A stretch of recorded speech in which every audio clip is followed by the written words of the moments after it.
សណ្តែកបណ្ដោះជាប្រភេទបន្លែដ៏សាមញ្ញបំផុតនិងពេញនិយមណាស់ក្នុងទីផ្សារស្រុកខ្មែរ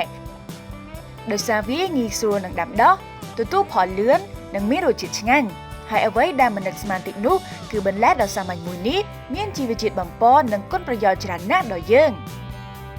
ភាគច្រើនគេបណ្ដុះសណ្តែកមួយនេះចេញពីសណ្តែកខៀវឬសណ្តែកបាយតែតាមពិតទៅយើងយកសណ្តែកណាក៏បានដែរការបណ្ដុះវាវិញគឺងាយស្រួលដូចបកចេកអញ្ចឹង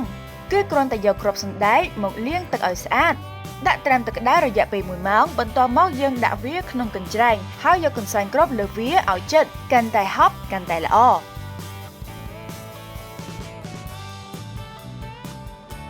យើងស្រោចទឹកវាមួយថ្ងៃ3ដងរយៈពេល3ថ្ងៃយើងនឹងទទួលបានសណ្តែកបណ្ដុះដ៏ល្អយកទៅឆាក៏បានញ៉ាំឆៅក៏បានដែរ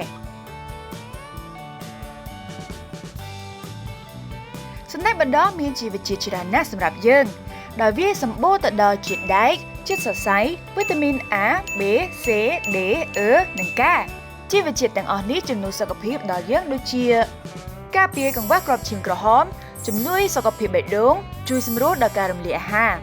សណ្តែកបណ្ដុះក៏មានផ្ទុកនៅអង់ស៊ីមរហូតដល់100ដងច្រើនជាងផ្លែឈើនិងបន្លែឆៅដទៃទៀតវាជាប្រូតេអ៊ីនពិសេសមួយយ៉ាងដែលដើរតួនាទីយ៉ាងសំខាន់សម្រាប់ជំរុញមុខងារទាំងអស់ក្នុងរាងកាយ